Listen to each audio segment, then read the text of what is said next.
இன்று வெள்ளிக்கிழமை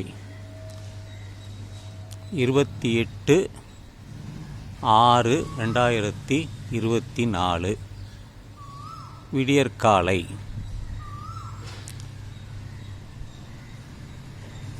health tips, அதாவது உடல் நல குறிப்புகள்.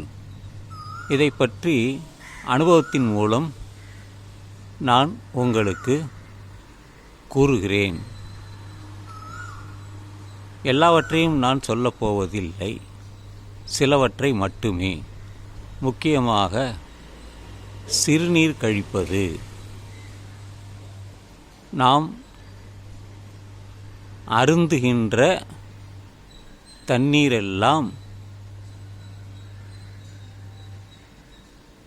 கிட்னி என்று சொல்லக்கூடிய சிறுநீரகம் கழிவுகளை பிரித்து அதை வெளியேற்றுகிறது, சிறுநீராக வெளியேற்றுகிறது. அதில் என்ன டிப்ஸ் நான் சொல்லப்போகிறேன் என்றால், பொதுவாக நடு இரவில் சிறுநீர் கழிக்கும் நிலை ஏற்படுவதுண்டு சிலருக்கு. இரவு எத்தனை மணிக்கு படுத்தாலும் ஒரு முறையோ அல்லது 2 முறையோ காலையில் எழும் வரை அவர்கள் 1 அல்லது 2 முறையோ சிறுநீர் கழிப்பார்கள் அல்லது கழிக்கிறார்கள்.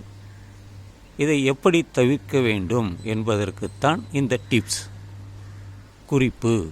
அது என்னவென்றால், இரவு 8 மணிக்கு பிறகு நீங்கள் உங்கள் டேங்க், சிறுநீர் பை இருக்கிறதல்லவா, அதில் இருக்கக்கூடிய அந்த சிறுநீரை வெளியேற்றி விடுங்கள். இரவு 8 மணிக்கு பிறகு தூங்கும் வரை ஒரு 3 முறையாவது நீங்கள் அதை வெளியேற்றிவிட்டால் இரவு சுகமான தூக்கமாக இருக்கும். இடையில் எழுந்து சிறுநீர் கழிக்க வாய்ப்பே இருக்காது. இது அனுபவத்தின் மூலம் நான் சொல்கிறேன். இரண்டாவதாக, பசிப்பதற்கு வரும் வரை நீங்கள் காத்திருக்காதீர்கள். சிலர்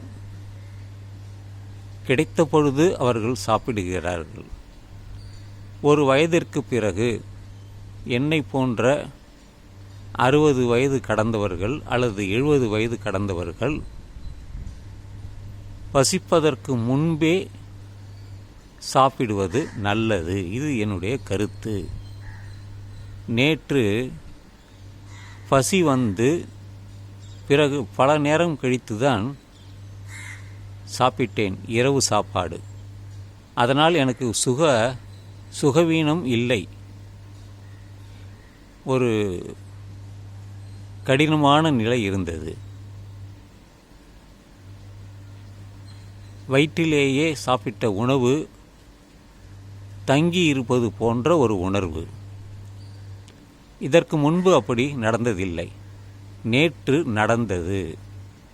ஏனென்றால், நமக்கு பசிக்கிறது என்றால் அங்கே ஹைட்ரோகுளோரிக் அமிலம் அதிகமாக சுரந்து இருக்கிறது. அதனால்தான் நாம் அந்த நேரம் பார்த்து சாப்பிடுகிறோம். அது தவறும் பொழுது நமக்கு சில உபாதைகளை உண்டாக்கும். அது இயற்கையாகவே உண்டாக்கும். நீங்கள் கடவுள் நம்பிக்கை இருந்தாலும் கடவுள் நம்பிக்கை இல்லை என்றாலும், உடல் என்று வரும்பொழுது, உடல் நலம் என்று வரும்பொழுது அதையெல்லாம் நீங்கள் கருத்தில் கொள்ள வேண்டும். ஏனென்றால் இந்த உடலும் உயிரும் நம்முடையது. அதை பாதுகாப்பது நம் கடமை. அதுவும் எப்படி நலமுடன் இருக்க வேண்டும். சிலரை நான் நேற்று கூட ஒரு பதிவை பார்த்தேன். 126 வயது, 92 வயது, 100 வயது கடந்தவர்கள் எல்லாம் நலமாகவே இருக்கிறார்கள். காரணம் உணவு முறை. சமணர்கள் இரவில் 6 மணிக்கு பிறகு அவர்கள் சாப்பிட மாட்டார்கள். ஏனென்றால் அந்த மதத்தை அவர்கள் கடைப்பிடிப்பவர்கள். ஆனால் மற்றவர்கள் அப்படியல்ல. இரவில் கூட ரயிலை இயக்குகிறார்கள், ஓட்டுகிறார்கள், பேருந்தை இயக்குகிறார்கள், காரை இயக்குகிறார்கள். அவர்கள் அந்த இயக்கும் வேண்டிய சக்தி வேண்டும். அப்பொழுது அவர்களுக்கு உணவு தேவைப்படும். இரவில் கூட உணவு சாப்பிடுவார்கள் அல்லது டீ குடிப்பார்கள், எதையாவது ஒன்று சாப்பிடுவார்கள். அது அவர்களுக்கு பொருந்தும், எல்லோருக்கும் பொருந்தாது. எனவே இதையெல்லாம் நாம் கருத்தில் வைத்து கொள்ள வேண்டும். சிறுநீர் கழிப்பது, உணவு உண்பது, அந்த 2 விஷயம்தான். மற்றவற்றை டிப்ஸாக உங்களுக்கு வரும் காலங்களில் அதை நான் தெரிவிக்கிறேன். இந்த நாள் இனிய நாளாக அமைய உங்கள் எல்லோருக்கும் நல்வாழ்த்துக்கள் சொல்லி விடைபெறுகிறேன்.